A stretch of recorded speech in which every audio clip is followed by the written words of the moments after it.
She's smiling. Strong, determined, unstoppable. You've seen her before. A blue-collared woman in a red polka-dot bandana, flexing her arm, her gaze unbreakable. The caption beneath her says, "We can do it." But what if I told you that famous poster, the one that symbolized female strength and independence, was never meant to empower women at all? What if the real Rosie the Riveter was a lie, a weapon of propaganda forged in fear, used to manipulate millions, and then buried the moment her purpose was served? This is the story America never wanted you to know. Because behind that confident smile lies a trail of broken promises, betrayal, and a government's dark secret. A secret that would push millions of women into silence, and decades later, spark a strike so massive it nearly crippled the nation. Stay with me, because by the end of this story, you'll never look at that poster the same way again. It began in 1942. The world was at war, and America was desperate. Factories ran night and day building tanks, planes, and ammunition. But there was a problem. Men were gone fighting overseas. Factories were empty. Production was falling, and Washington needed a miracle. So they created one. Inside a government office in Washington, D.C., a group of war officials and advertising men sat around a long oak table. The question was simple. How do we make women work like soldiers? One of them leaned forward, lighting a cigarette.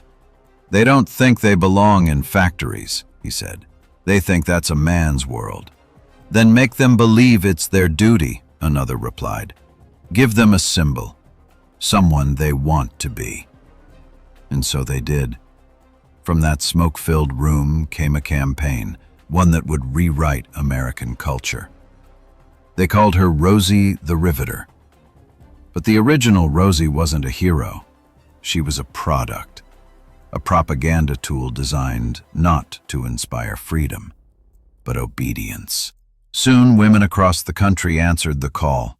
Housewives, teachers, farmers' daughters, all trading aprons for uniforms of denim and steel.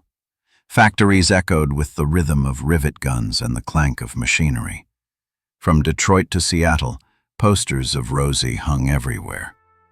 Soundscape, rhythmic clangs, laughter, the radio playing Glenn Miller. They weren't soldiers, but they were building the weapons that would decide the war.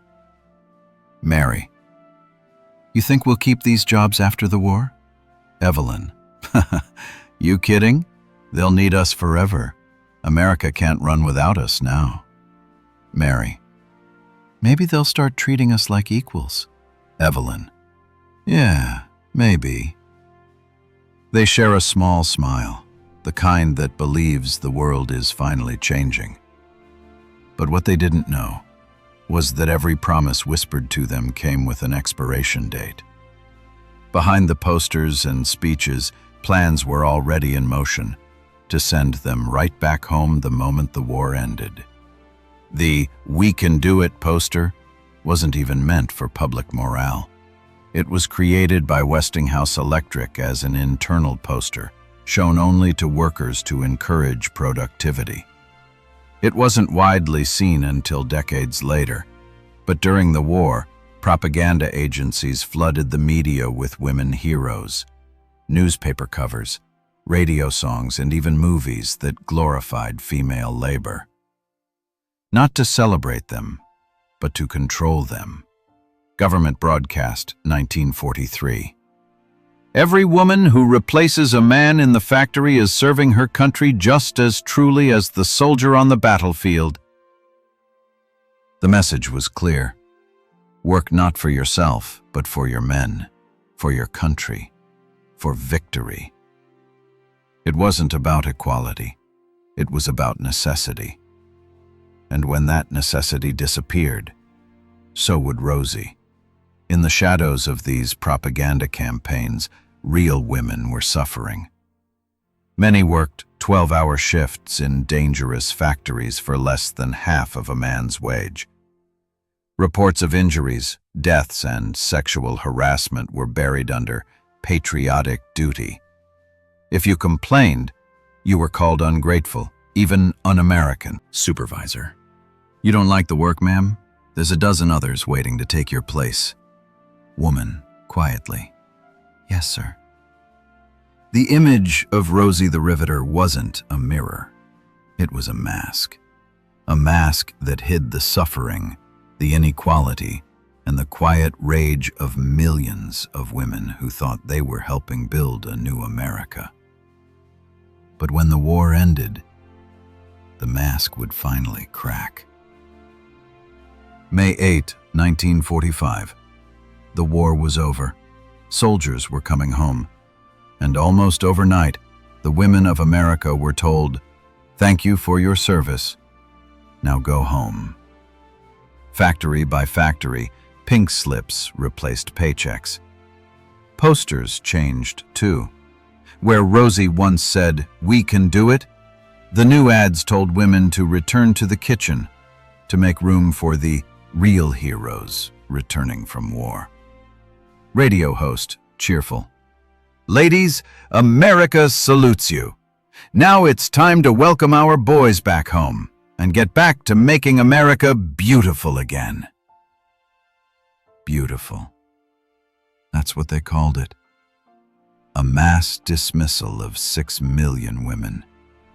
No severance, no recognition, just silence. And the cruelest twist? The very government that begged them to work now told them they were never meant to. Rosie the Riveter faded from the news. The posters were pulled down. Textbooks never mentioned the women who built bombers, tanks, and ships. Many of these women, widows, mothers, veterans of the home front, were forced back into poverty. Woman, reading. Employment terminated. Position no longer available. She looks around the quiet kitchen, the factory grease still on her hands. Woman, whispering, "We could do it. Now they won't let us." Rosie had become the ghost of a promise America broke. But history has a funny way of hiding its sins. For decades, her smile remained on posters, a symbol of pride. Few ever questioned who she really was, or what happened to the millions she represented. Until one day, they did. Years passed. The 1950s came and went, a decade of suburban comfort built on quiet oppression. But beneath the calm, a storm was brewing. The women who once worked under Rosie's shadow had daughters, and those daughters began asking questions. Why were their mothers forced out? Why did men's history fill the textbooks while women's stories vanished? And in those questions lay the beginning of something America never saw coming. Because when the truth about Rosie finally resurfaced, it would ignite a movement that changed everything. They called them the girls of the arsenal. To the world, they were heroes. But inside the walls of America's wartime factories, these women were something more, and something less. More, because they built the backbone of the world's greatest army. Less, because to the men who employed them, they were disposable. This is where America's dream of equality was tested and failed. By 1943, women made up 1/3 of the American workforce, over 6 million strong.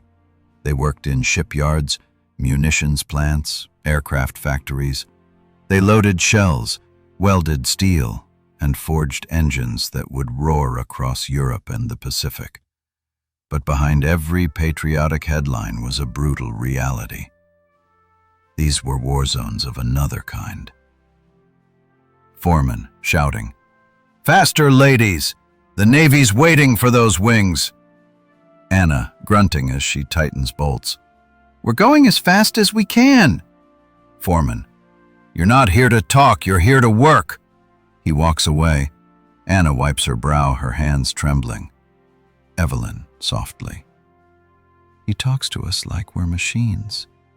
Anna, to them we are. There were no labor laws protecting them, no maternity leave, no equal pay. Women earned 50 cents for every dollar a man made, even when doing the same job. And yet, they kept going. Why? Because for the first time in their lives, they tasted something intoxicating. Independence. Before the war, many of these women had never left home. They were told their value was in marriage, in motherhood, in silence. But the factories changed them. When a woman gripped a rivet gun, she held more than a tool. She held proof that she could shape her own destiny. Mary, whispering, I never thought I could do something that mattered. But when I see that plane fly, I know I helped make it. Each rivet driven into metal was a blow against the limits society had built around them. Each paycheck, a declaration. I can stand on my own. They didn't know it yet, but these women were not just fueling the war. They were fueling a revolution, and that terrified the men in charge. By late 1944, deep in Washington's War Manpower Commission, a different kind of panic was growing. Government reports showed that women weren't leaving their jobs, even when told to. Some refused to quit. Some organized. Some demanded raises. In the corridors of power, it was called the woman problem. Official 1. Production's steady, but these women are getting ideas. Official 2. Ideas. Official 1. They're talking about keeping their positions after the war. Equal pay. Official 3 snorts. That's not what they signed up for. We needed workers, not activists. Official 2. Then we'd better remind them what they're fighting for. And so they did, with a fresh wave of propaganda. Suddenly, posters appeared showing smiling mothers at home, waiting for their men to return. Magazine covers praised the loyal women who gave up their jobs to make room for soldiers. Hollywood joined in, releasing films about women who found true happiness in homemaking. The message was subtle and powerful. You did your duty. Now go home. But not everyone obeyed. While the headlines celebrated victory overseas, another battle was unfolding at home. One fought not with guns, but with silence, fear, and quiet defiance. Thousands of women refused to leave their posts. Some worked secretly under the table. Others disguised themselves as male laborers just to keep their factory positions. Foreman, didn't you hear? The men are back. We're cutting shifts. Ruth, I trained those men. I built these machines. Why should I leave? Foreman, because you're not supposed to be here anymore. Ruth, defiant, then maybe it's time someone changed what supposed to means. Moments like that rarely made the papers, but they were happening everywhere. From the shipyards of San Francisco to the bomber plants of New York, women were standing their ground, quietly, but firmly. And as men tried to push them out, women began to see through the illusion. The "we can do it" slogan wasn't empowerment. It was control. A temporary illusion of power meant to serve a nation in crisis. Now that the crisis was over, that illusion shattered. And what came next was chaos. When the war contracts ended, layoffs swept the country. Factories shut down. Wages dropped overnight. The Rosies, who had held up America's economy, were told their services were no longer required. The worst part? Many had no homes to return to. Some had left abusive marriages. Others had lost husbands in the war. For them, going home wasn't an option. 4 years I gave this country. 4 years! And now they say there's no place for me? She looks up at the closed gates. "We can do it? Yeah, but they won't let us." The promise had been broken. The same posters that inspired hope now mocked them. But even in despair, something was stirring, a realization spreading quietly among women everywhere. They didn't need permission to fight anymore. By 1946, small protests began to appear. Women demanding equal pay, job reinstatement, childcare rights. They were scattered, ignored by newspapers, dismissed as emotional outbursts. But the fire had started. Women gathered behind a factory fence whispering, "They won't listen. Then we make them listen." "How? They'll fire us." "Then we walk, all of us. Let's see them run a factory without women." It began as whispers, but whispers have power. When they echo long enough, they become thunder. By the end of that year, over 200 local women's strikes broke out across the country. In munitions plants, textile mills, and shipping yards, women were demanding something radical for their time: respect. And while the government ignored them publicly, privately, it was terrified. The internal memos from 1946 and 47 reveal something chilling. Officials described the women's protests as a national security threat. They feared the strikes could cripple key industries and inspire communist sympathy. But deep down, what they really feared was change. Government office. Cigarette smoke fills the room. Official 1. If this continues, we could lose control of production. Official 2. Then shut them down. Official 1. How? Arrest mothers? War widows? Official 2, coldly. Call them unpatriotic. The public will handle the rest. And they did. Propaganda returned, this time not to inspire, but to shame. Headlines labeled strikers as traitors, radicals, and bad wives. For a time it worked. Many strikes collapsed under pressure. But not all. Because in the heart of the country, in one quiet factory town, a spark would turn into an inferno. A strike so massive it would halt production, fracture politics, and force America to confront the ghost of Rosie the Riveter. The world had told these women they couldn't do it. But history was about to learn what happens when you tell millions of forgotten women, no.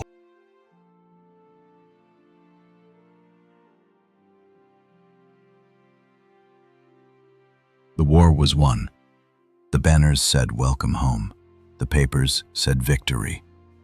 But for millions of women, the end of World War II didn't feel like triumph. It felt like erasure.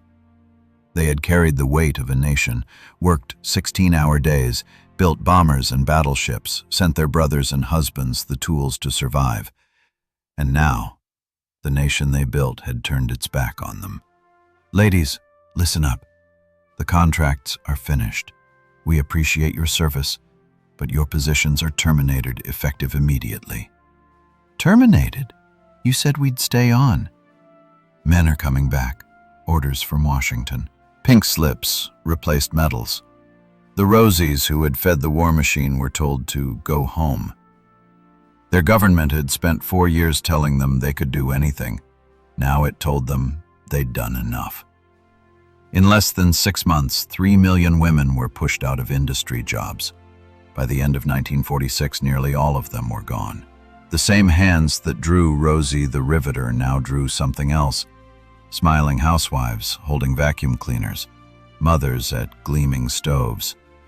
Magazines urged women to return to femininity. Radio dramas celebrated wives who gave up work for love. Even schools taught girls that ambition was unladylike. The American woman has fulfilled her patriotic duty, now her greatest contribution. Now Her greatest contribution is in the home. It wasn't a suggestion. It was an order disguised as praise. Every poster, every advertisement whispered the same message. You had your moment. Now disappear. And most did, at least on the surface. But underground, resentment simmered. For many, home wasn't the paradise they'd been promised. Husbands returned from war changed, scarred, distant, or broken. Families struggled to survive on a single paycheck, and for women who had tasted independence, the walls of domestic life felt like a cage.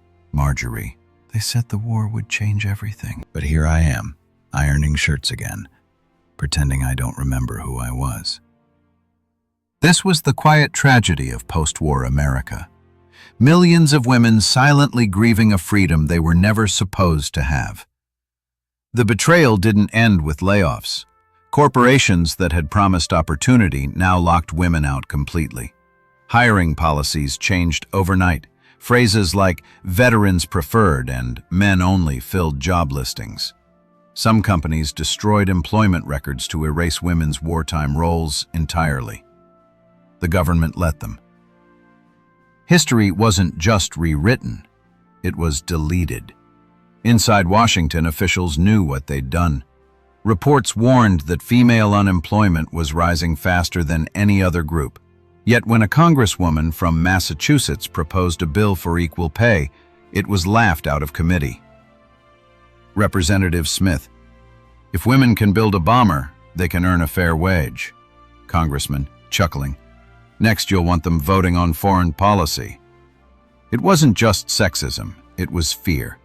Fear that if women stayed in factories, they'd demand power elsewhere, in politics, in unions, in the ballot box. So the system buried Rosie. Her face stayed on posters, but her story vanished from textbooks. The symbol of strength became a souvenir. But some refused to fade. Former factory women formed informal clubs, Rosie unions, Victory Women, women's industrial leagues. They met in church basements and cafeterias, swapping stories, organizing quietly. Helen, they think we'll just go back to baking pies. Let's remind them who built their bombers. Nora, what do you have in mind? Helen, a march, a national one. At first, only a few dozen answered, then hundreds, then thousands.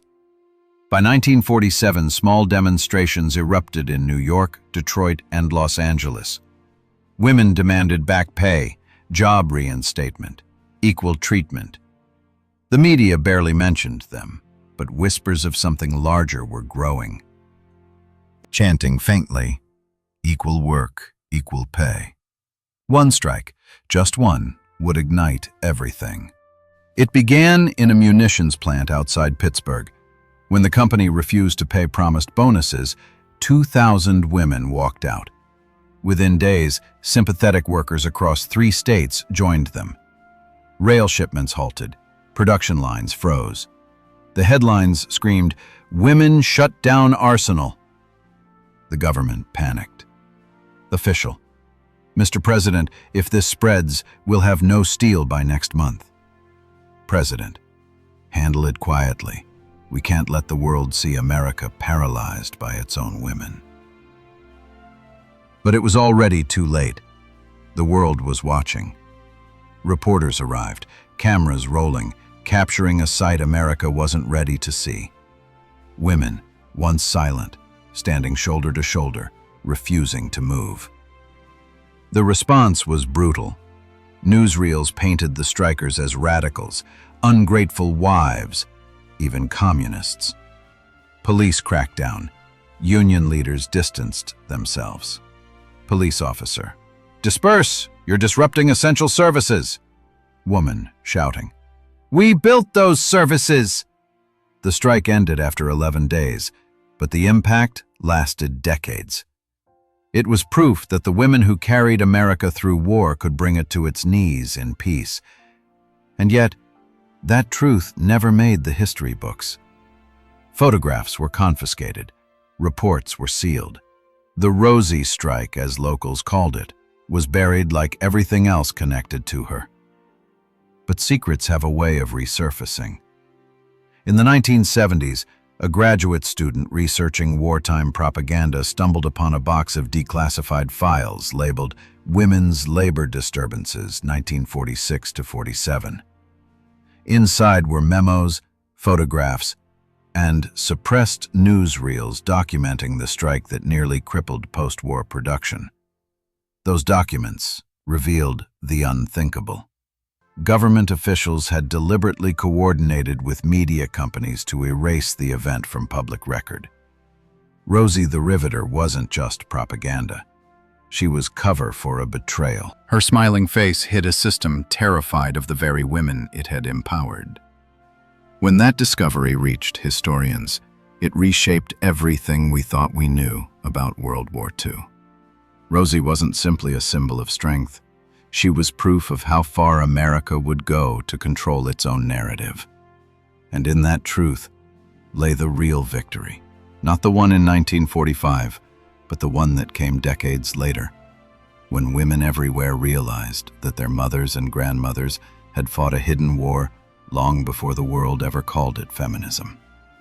The poster said, "We can do it." And they did. But when the nation tried to silence them, they answered with something far more powerful. We won't forget it. By the late 1950s, America had rebuilt itself into a glittering post-war paradise. Or so it seemed. The men had their jobs, the suburbs had their lawns, and the women, they had silence. But beneath the polished smiles and perfect families, something was stirring. The quiet, unseen aftershock of Rosie the Riveter's betrayal. Because when you erase a generation's strength, it doesn't disappear. It festers, and one day, it demands to be remembered. She had built bombers once, worked the night shift riveting B-17 wings in Willow Run. Now she washed the same plate for the third time without noticing. Evelyn, they told me we'd won, but why do I feel like I lost everything? Evelyn wasn't alone. Across America, millions of former Rosies were living invisible lives, their names erased from factory records, their contributions missing from history books. The spark of revolution didn't begin with speeches or marches. It began in silence, in the ache of women who once held wrenches and now held spoons, in the emptiness of knowing they had built the war machines that saved the world and were rewarded with wallpaper and conformity. The 1960s came like thunder: civil rights, anti-war protests, the birth of a counterculture. And through the noise of rebellion, a buried voice began to rise. Betty Friedan's The Feminine Mystique hit shelves in 1963, a bomb in paperback form.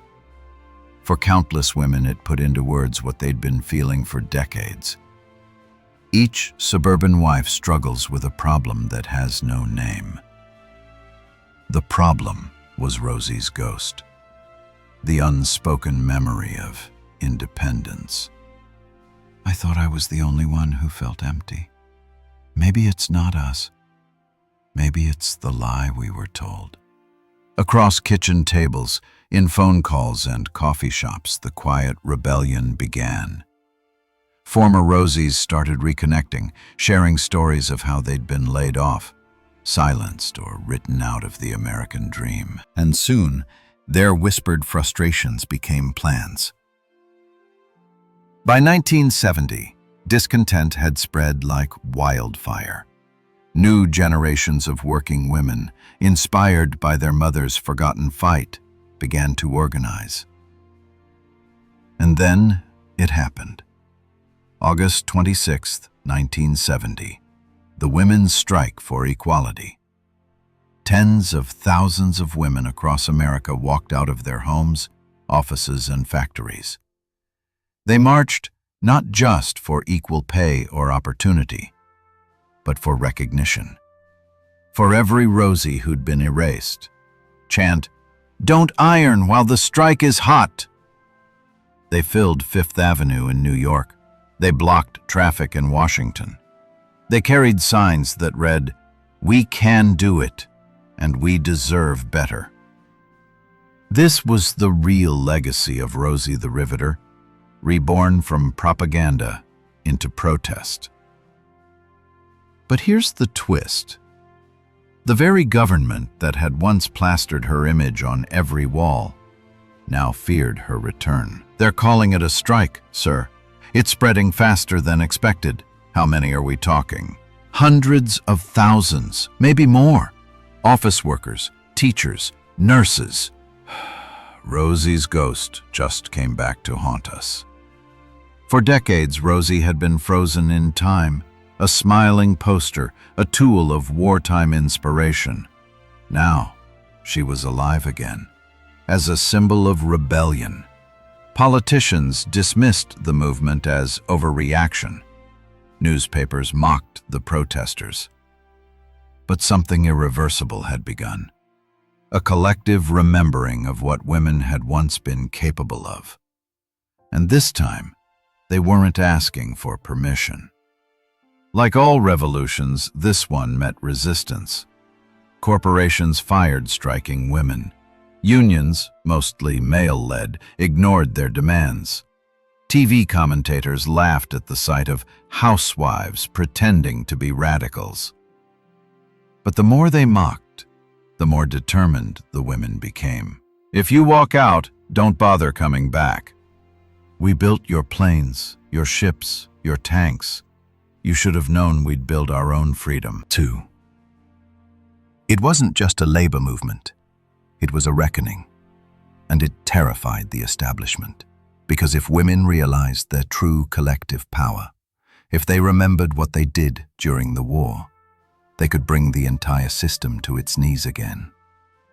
The media called it a fad. History books gave it a footnote. But behind the headlines, something fundamental had changed. For the first time since World War II, women began reclaiming their place in America's story, not as side characters, but as architects. Laws began to shift. Equal pay acts were drafted. Discrimination was challenged in courtrooms. It wasn't a single victory. It was 1,000 small rebellions. And yet, the world moved on. Rosie's poster remained frozen in nostalgia. Her smile now printed on mugs and t-shirts, stripped of the pain that birthed her. "I love this poster. It's so empowering." Yes, if only you knew what it cost. The revolution didn't fail. It was simply forgotten, buried under decades of pop culture and patriotic marketing. But every so often, in protests, in workplaces, in classrooms, Rosie's ghost returns. A reminder that she wasn't just a symbol of work. She was a promise America broke. And yet, even forgotten revolutions leave echoes. Echoes that whisper in every demand for equality, in every voice that refuses silence. Rosie's dark secret was never just about betrayal. It was about memory. A memory powerful enough to cripple the myths that built America and expose the truth that progress is never given. It's taken back. History has a strange way of remembering heroes. Men return from war and become legends. Women return and become footnotes. But some stories refuse to die. They live in the hands that once built machines of war. They echo through daughters who grew up wondering why their mothers never spoke about the factory days. And when you listen closely, you can still hear them. The faint, rhythmic sound of a rivet gun. The heartbeat of a revolution forgotten. Walk through any World War II museum and you'll see her. Rosie, the poster, the smile, the red bandana. But what you won't see are the real faces behind her. The women who worked 12-hour shifts, who lost fingers to machines, who carried the weight of victory on their backs, and then were told to vanish. That's me, right there in the hangar. They said we'd be remembered. Funny, isn't it? No one ever asked our names. Her voice trembles, not from age, but from memory. Because for decades no one wanted to remember that the victory America celebrated was built by the hands it later discarded. By the 1980s, Rosie the Riveter had been rebranded. She wasn't rebellion anymore. She was merchandise. A feminist icon printed on mugs, keychains, and shirts, her history reduced to a slogan: "We can do it." But the original poster wasn't empowerment. It was control. A wartime advertisement designed to motivate, not liberate. And as Rosie became a mascot for empowerment, her story was stripped of its teeth. The exploitation, the exhaustion, the quiet suffering that came after. Rosie's selling big. Let's slap her on lunchboxes next. Shouldn't we mention what she really stood for? Kid, no one wants guilt. They want nostalgia. And just like that, history was repackaged. Clean, safe, profitable. But the past has a way of seeping through. The daughters and granddaughters of those factory women grew up hearing fragments, stories told over coffee, whispered memories of oil-stained uniforms and sisterhood forged under steel beams. Granddaughter: "Grandma, did you really build airplanes?" Grandmother, smiling faintly: "Yes, but don't tell anyone. They might start thinking we liked it." They did like it. They liked the independence, the paycheck, the pride. But they also remembered what it cost them when the lights of the factories dimmed. And from that mix of pride and pain, a new generation began to rise. Women who no longer accepted silence as the price of patriotism. They marched. They organized. They spoke Rosie's name not as propaganda, but as prophecy. Today, Rosie's legacy is everywhere, on posters, in classrooms, in hashtags. But what does that legacy really mean if the same inequality she fought still exists? Equal pay is still not a reality. Women are still underrepresented in leadership, still battling the same systemic walls that were built after the war. Journalist: 75 years later, women still make 82 cents for every dollar a man earns. Editor: Make sure the headline sounds hopeful, though. People like hopeful. Hope is good, but truth is better. Because Rosie's dark secret wasn't just how America betrayed her. It's how America still lives with that betrayal. The strike that crippled America wasn't just the protest of 1970. It was something deeper, something cultural. It was the strike of silence, when millions of women, tired of being erased, simply stopped believing in the myths they were told. They stopped playing by the rules of gratitude. They stopped waiting for permission. They stopped apologizing for their strength. And that, more than any war or protest, changed America. Because when a nation loses the obedience of its women, it loses control. Today's Rosies don't wear bandanas. They wear scrubs, uniforms, suits, and hard hats. But they carry the same fire, the same refusal to disappear when the spotlight fades. And every time they demand fairness, equity, respect, they're finishing the fight that started in those noisy factories 8 decades ago. So maybe Rosie the Riveter was never just a wartime icon. Maybe she was a warning, a mirror held up to a nation that only values women when it's convenient. A reminder that empowerment without equality is just propaganda in disguise. And maybe the real dark secret isn't what happened to her, but that it keeps happening every time we forget her story. Listen closely. You can still hear them. The clang of metal, the hum of engines, the laughter of women who refused to be silent. They built America once, and they could bring it to its knees again, if forgotten once more. If this story made you pause, even for a second, if it made you see Rosie not as a poster but as a person, then don't let her memory fade again. Because forgetting her is how it all happens again. Subscribe, not just for another story, but to remember the ones America tried to erase. The women who did it, and paid the price for doing it too well. I'll see you in the next story. Until then, keep asking questions, keep remembering, and never let history silence the truth again.